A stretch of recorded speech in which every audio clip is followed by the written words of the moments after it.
we looked at last time the real number system. We looked at what we called as the nested interval property. Some more concepts about special subsets of real line. They are also common to higher dimension spaces. So, let me introduce briefly R 2, R 3 and in general R n. I think most of you are familiar with R 2 and R 3, but the same thing works for R n also, and we will come back to it later on also. So, the basically idea is that say for example, R 2 or R n is a set of all n tuples where each component or each coordinate is in real line. So, you can think it as a vector with n components x 1, x 2, x n. There is on R n there is addition. So, what is addition of two vectors? That is a component wise addition. Scalar multiplication, you can multiply each component by the same scalar. So, that is scalar multiplication. There is no multiplication of vectors as such in R 2 or R n, like in real line there was. There is a notion of a dot product and cross product, we will not be using them. And there is no order on R 2, R 3 or R n. You cannot compare, you cannot define an order between vectors, one vector bigger than the other vector. Okay. So, there are problems about that. However, what you can do is like absolute value, you can define what is called the magnitude of a vector, right. So, for a vector x with components x 1, x 2, x n, we define what is called the magnitude of the vector or the norm of the vector, that is sigma absolute value x I square raised to power 1 by 2 I equal to 1 to n. In R 2 this is just the Pythagoras distance, right angle triangle x 1 y 1 and this has properties which are very similar to the absolute value function. So, properties, this is always bigger than or equal to 0 if and only if each x I is equal to 0. So, that is corresponding to the absolute value.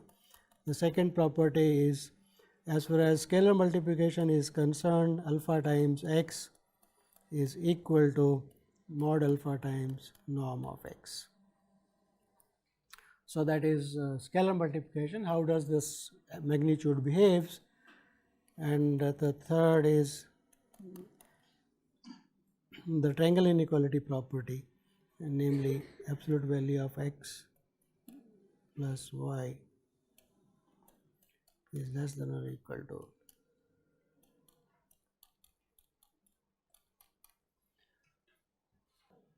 So, basically it behaves very much like the notion of absolute value for real numbers. So, as a result it gives rise to a notion of comparison between or the distance between 2 points. One point is close to another. So, we define norm of x minus y, right. So, you can call it as the, you can define this as the, you can call this as the distance between x and y.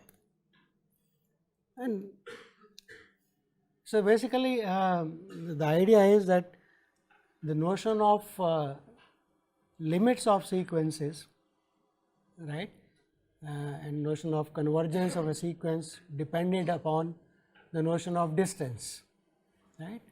We said a sequence x n of real numbers converges to a point x if x n is coming closer to x, and that closeness was measured in the term of the distance. Now, we have a notion of distance available in R n. So, we can consider notion of sequences in R n and notion of convergence of sequences in R n. So, let us just write, because that will be useful. So, let us write definition of a sequence: an ordered collection of points x n bigger than or equal to 1 is called, so we will put a underscore to indicate this is a vector, okay, is called a sequence in R n. And as usual, written as, we write it simply as x n, same notation, n bigger than or equal to 1.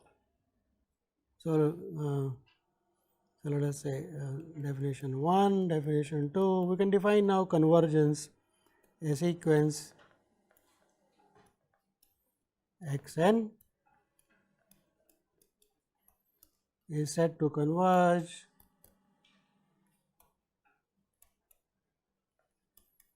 to, say, a vector A belonging to R n if, what should be definition? The distance between x n and A becomes smaller and smaller, that is same as saying norm of x n minus A goes to 0 as n goes to infinity, right. Now, keep in mind this quantity norm of x n minus A is a number, is a real number. So, for every n you are getting a non-negative sequence of real numbers, is a sequence of numbers which are non-negative and real. So, we can ask whether the sequence converges to 0 or not. So, this part, this is precisely convergence of real numbers. So, we are using convergence of real numbers to define convergence of vectors in R n. So, keep that in mind. Okay. Now, here is a small observation, you cannot write it as a note.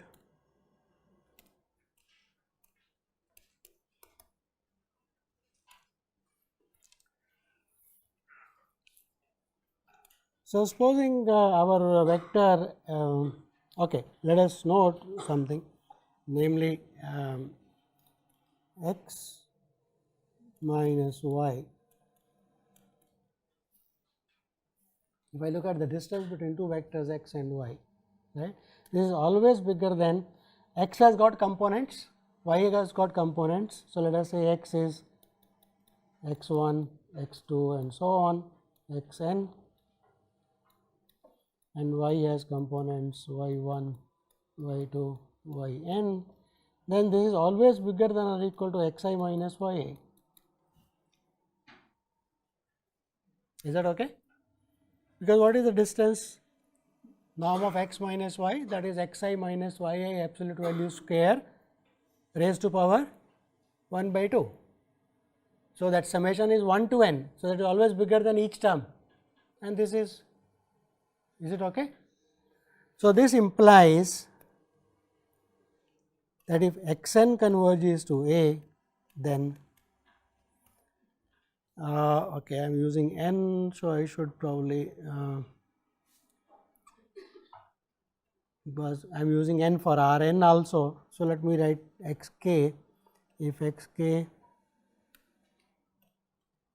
converges to A as k goes to infinity, then this is same, this implies, then this implies that, look at okay, so let x vector k, let me write this as I.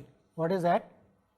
That is ith component of the vector x k will converge to the ith component a I for every I between 1 and n. Is that okay? This inequality just now, we are saying that if a vector is convergent, this is sandwich theorem, mod of x I minus y I is less than this. So, if this becomes smaller, then this becomes smaller, right, sandwich theorem. Is it okay? for everybody? If not yet clear, so let me write here, because is bigger than x k ith component minus a I, right. So, each component distance is dominated by the distance between the vectors. So, sandwich theorem implies that if that goes to 0, then this goes to 0. So, what we are saying is, if a sequence of vectors is convergent, then each component converges to the corresponding component, right. Now, let us look at the converse of this. Suppose the ith component converges to the ith component for every I. Can I say that the vectors also converge? Clearly, yes, because what is this distance between x n and a? That is summation of the distances, there is summation here now, if equality, right. Each one is going to 0, so sum goes to 0 by the limit theorems for real numbers. Is that okay? Because norm of x n minus a is equal to summation I equal to 1 to n norm of x, okay, I am writing k here. So, x k I minus a I, not no, is absolute value, because they are real numbers, square raised to power 1 by 2, right. That is the definition of distance. Here each term is going to 0. So, square goes to 0 by limit theorems, right. The summation goes to 0, non-negative square root goes to 0. So, by the limit theorems for sequences of real numbers, this for each I goes to 0 implies the distance between the vectors also goes to 0. So, what we are saying is a sequence of vectors is convergent if and only if each component converges to the corresponding component. So, let us write it as a theorem, if you like. Can converges to A if and only if each component sequence is convergent to where? To the corresponding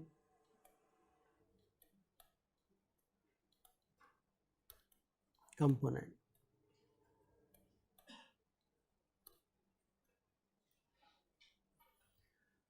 So, as far as convergence of sequences of vectors is concerned, it is same as analyzing convergence of each component.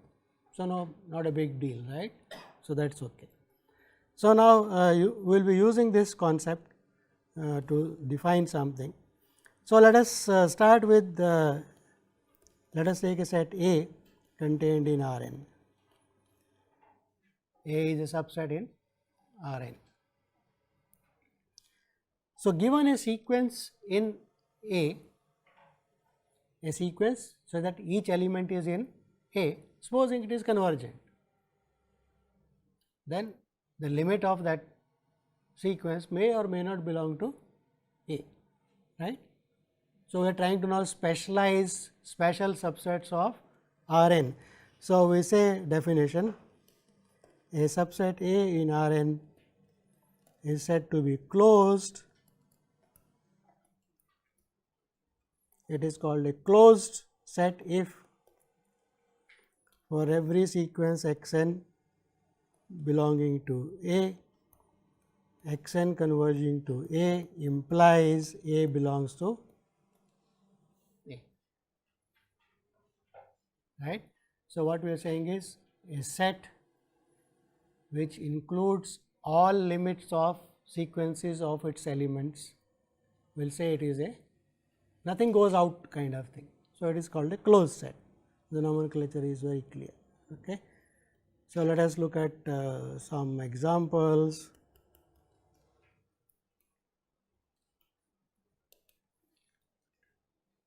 Right. So, let us look at A belonging to R n.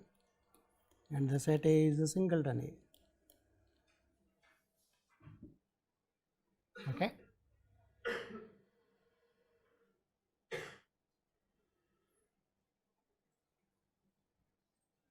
Is this set closed? Is the set consisting of a single point closed? Well, obviously, because the only possible sequences that you can consider of elements of the set are the constant sequence, and constant sequence converges to the constant, okay, and that belongs to A. So, A is closed.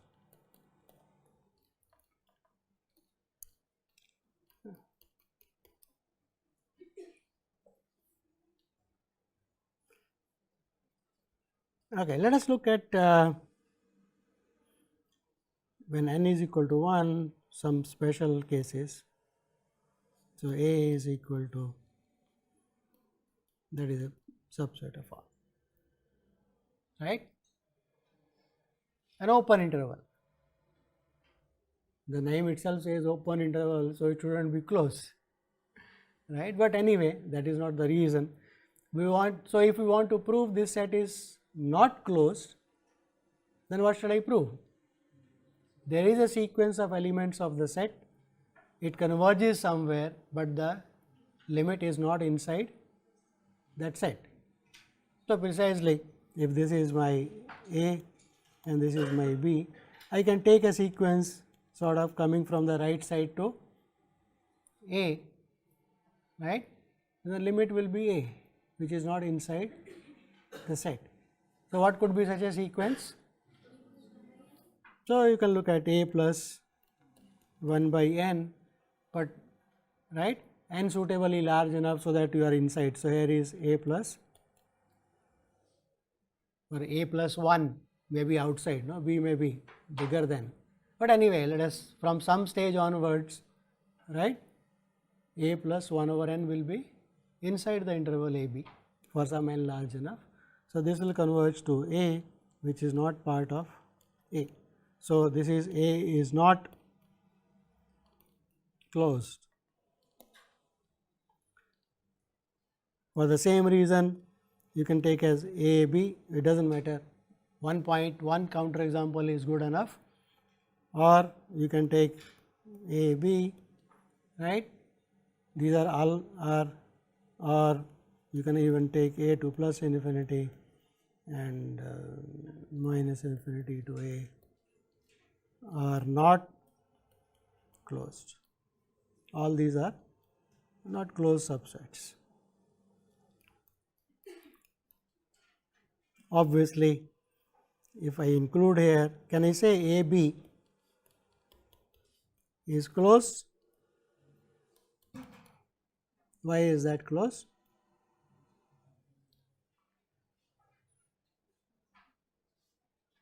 It is not because a sequence converging to A will, that means A is inside it.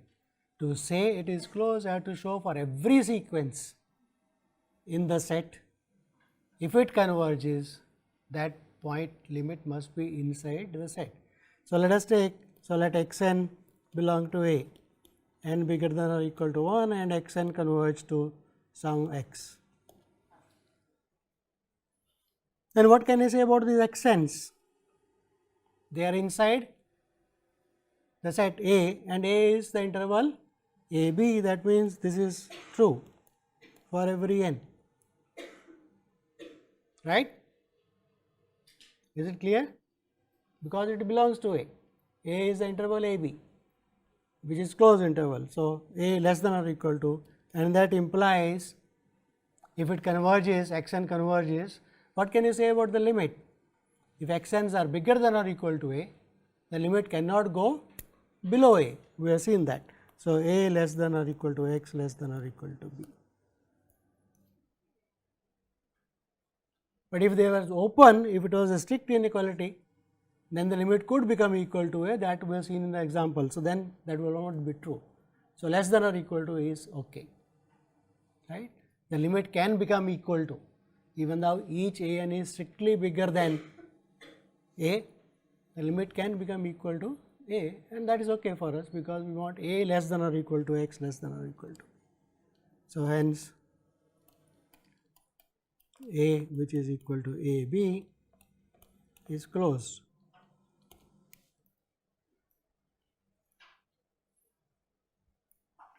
Okay, let us a similar thing probably will be nice to.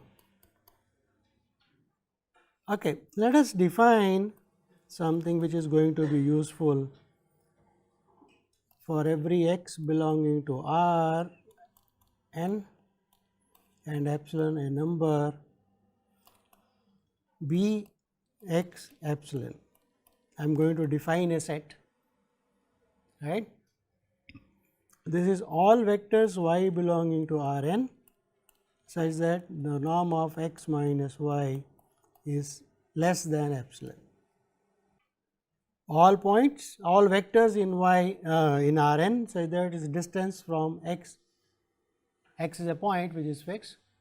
So, because we are looking at the Pythagorean distance or Pythagorean way of looking at. So, if I take it R 2, it is very easy to visualize. Here is the point x, a point y will be inside if its distance is less than at the most epsilon. So, it will be right, it will be all points inside what we visualize as the ball. Okay.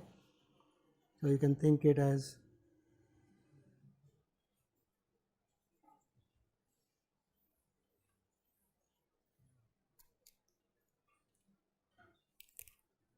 so, this is a visualization of this thing, right. Sometimes it is good, but if I look at a point geometric kind of thing on the boundary, then its distance will be equal to epsilon. So, that will not be a part of the set. So, that is why it is called an open ball centered at x radius epsilon. Because geometrically it looks like that. So, we call it as open ball centered. Let me also define, because we are defining this thing, let me also define B bar x epsilon to be the set of all y. So, the distance x minus y is less than or equal to epsilon. Then we are also including the geometric boundary kind of thing also in it. Equal to also are included. So, let us look at, can I say this is close? So, which of them are close? Can I say the ball x epsilon is close, is a closed set? No. So, but that means you have to construct an example of a sequence. So, I leave it as an exercise. It is not difficult to, just intuitively is very clear, right. You can go towards boundary kind of thing, na? Take a sequence going towards boundary, like we did for the open interval a b, something similar you can do.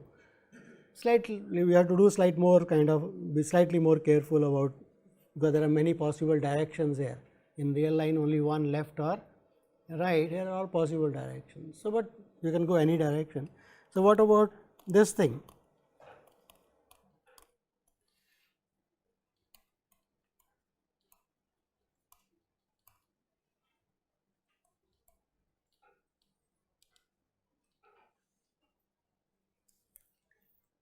Why this is a closed set? Now, I have to prove that for every sequence, like in the interval closed interval, but the same proof works basically. If I take any sequence x n in this closed ball, right, and converging to A, which is right, that means what? The distance between x n and A will become, x n goes to A, right. So, what is the distance of x n from x? because if I want to show it is closed, I should show that the distance of the limit from x is less than or equal to epsilon, right. But the distance of each point x n from x, because x n is inside, is less than or equal to. So, can I say that? So, here is something I am giving a hint, it is true if x n belong to ball x epsilon and x n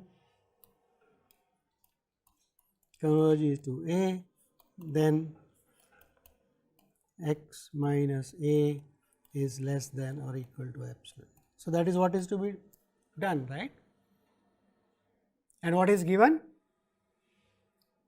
Because x n's belong given norm of x n minus x is less than or equal to epsilon for x n, yes, is less than or equal for every n, right, because x n's belong to the ball, closed ball. So, less than or equal to, we want to show that this implies, so that is the exercise. Okay.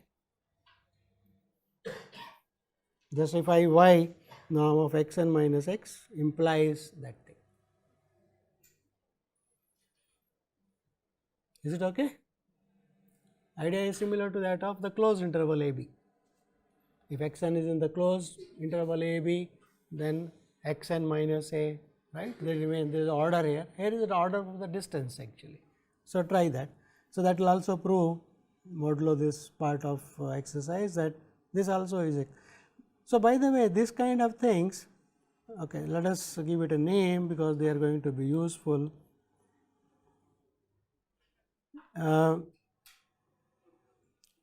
For every point y belonging to ball centered at any x and radius epsilon is called, okay, no, I should write it properly. Every open ball is called a neighborhood